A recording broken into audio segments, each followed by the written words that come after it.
Hello everyone, welcome back to my channel. మీరు ఈ video first time చూస్తున్నట్లయితే like చేయండి, సబ్స్క్రైబ్ చేయండి.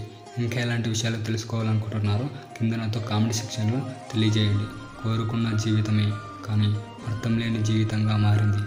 తనని నేను రాణిలాగా చూసుకున్నాను. బహుశా అలా చూసుకోవడం కూడా నా తప్పేనేమో. నేను రాణిలా చూశాను. తను నన్ను తన అవసరాలకు ఉపయోగపడే పనివాడిలా చూసింది. తన పైన ఎక్కువగా ప్రేమను చూపించాను. తన మనసులో ఎక్కువగా చులకన అయిపోయాను. తను ఆనందంగా ఉండాలని తపన పడ్డాను. చివరికి నా ఆనందాన్నే మర్చిపోయాను. నేను కోపంలో కూడా తన మీద ప్రేమనే చూపించాను. కానీ తను తన ప్రేమలో కూడా నా మీద మోసమే చూపించింది. అతి సర్వత్రా వర్జయేత్ అంటే ఏమిటో అనుకున్నా. అతిగా ప్రేమించి అతి దారుణంగా మోసపోతే కానీ అర్థం కాలేదు. మీకు ఈ వీడియో నచ్చినట్లయితే లైక్ చేయండి, సబ్స్క్రైబ్ చేయండి. ఇంకా ఎలాంటి విషయాలు తెలుసుకోవాలనుకుంటున్నారో కింద నాతో కామెంట్ సెక్షన్లో తెలియజేయండి.